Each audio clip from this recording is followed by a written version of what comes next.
Ironing out the logistics of your move can be a headache, so let Behringer Moving and Storage handle it for you. Visit BehringerMoving.com. Good evening and welcome into the Thursday, September 18th, 2025 edition of the WHKY News. I'm Rob Eastwood. Topping our news today, early voting got underway for the Hickory City Council Ward 5 primary election. Primary election day is Tuesday, October 7th. There are 5 candidates vying for 2 spots in the November election. The 2 candidates who receive the most votes gain those 2 positions and will run against one another in November. In addition to incumbent David Zagaroli, Arnita Dula, Kevin Gaylord, Joshua Ledford, and Taylor Laluski are candidates in the primary. The primary applies to the approximately 5,000 voters who live in Ward 5. The ward's precincts are located in portions of downtown, Northwest Hickory, and the Viewmont section. Additionally, portions of Burke and Caldwell counties are part of Ward 5. Early voting for the Ward 5 primary ends Saturday, October 4th. The deadline to register to vote on Election Day is October 10th. Early voting for the municipal elections gets underway October 16th. Burke County officials are warning the public about a rise in scam phone calls that appear to come from the Burke County 911 Center. This technique, known as spoofing, allows scammers to fake caller ID information to make it look like the call is coming from a legitimate public safety number. Heather Joyner, Burke County Emergency Communications Executive Director, said Burke County 911 will never call you asking for money, banking information, or your social security number. If you receive a call like that, hang up immediately and report it. When you call 911, telecommunicators will ask for your personal information only to provide emergency help, but they do not ask for social security identification or banking information. They do not initiate calls asking for payment or sensitive personal data. If a call feels suspicious, hang up and call the non-emergency number at 828-438-5500, option 9, to confirm any legitimate contact. There's good news when it comes to the crime rate in an area county. WHKY's Arianna Mack went to Statesville and spoke with Iredell County Sheriff. That's correct, Rob. Iredell County is growing at a rapid speed. Crime is dropping even faster. Since 2014, the county's population has increased 24.4% to nearly 210,000 residents. Despite this rapid growth, overall crime has plummeted by 56.7%, according to the crime analysis report prepared by the NC State Bureau of Investigation, making Iredell one of the safest, fast-growing counties in the state. Sheriff Darren Campbell spoke with WHKY as to who he can credit these numbers to. You know, I credit the community and the officers with the Iredell County, the deputies with the Iredell County Sheriff's Office, and the relationship they have built.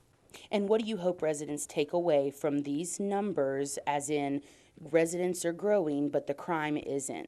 You know, I think the biggest thing to take away from the numbers is the fact of the relationships we built with the community. You give us information, we follow up on it. We made a stance in community projects like our teen academy, our athletic league, getting involved with the kids early, and church things, and business training and opportunities that we provide. And I think that's it. And also in the end, targeting career repeat offenders, and those that cause the most crime is the ones that drive your crime rates up. And as we know, there's so much more happening here than arrests and court dates. Share some of those programs that you've implemented. Gosh, we do so many programs. We've got our church shield, which we go into the church. We do active shooter training. As far as being involved in the church, we've done over 700 congregations over the last 10 years. Actually, last 8 years. We do a teen academy. Every summer we have that. It's been replicated across the state, which I think is great. We have an athletic league that includes over 300 kids. We do business security checks. We go to every little event, usually the fall festivals, the spring festivals, and the summertime events. We have a presence at those downtown festivals. We have a presence. So we've really tried to build a relationship up with the community that, hey, trust us. And I've always wanted to build up those relationships prior to having an emergency. I don't want somebody standing across from me at a bad time. I want them standing alongside of me.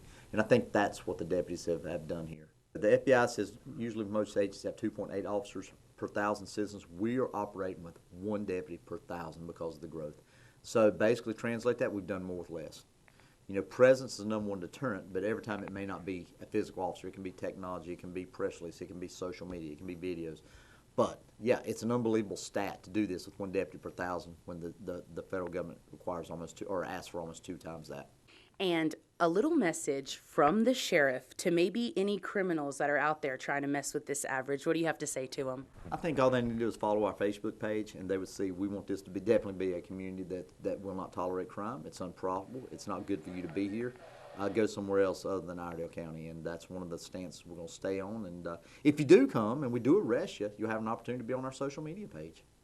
In closing, Campbell said these numbers aren't just statistics. They represent safer neighborhoods, fewer victims, and a community standing united with its sheriff's office. I'm Arianna Mack, reporting for WHKY News. Thanks, Arianna, and thanks to Sheriff Campbell for joining us. In today's crime report, we'll have details on the arrest of a man for failing to register as a sex offender, plus a report on the arrest of a suspect in a burglary case. In local sports, Jason Savage has news from Appalachian State Cross Country, where an athlete has been honored as Runner of the Week. In Community Focus, we'll have a conversation with a representative of an organization that is helping Western North Carolina recover from Hurricane Helene. Temps reached the low 80s today under lots of sunshine in the Hickory metro. We'll see a low around 60 overnight tonight. More of the same in the forecast for the next week or so, with sunny or mostly sunny skies and highs in the low 80s each day. For the latest updated weather forecast, you can go to our website, WHKY.com, anytime. While at that site, you can also watch segments from the WHKY News and read the latest news and sports every day. We are on over-the-air TV every weekday at 5:30 and 10 p.m. on channel 14.2, and now live at 5:30 on the WHKY YouTube channel. We're also in multiple cable systems, including Compass in Morganton.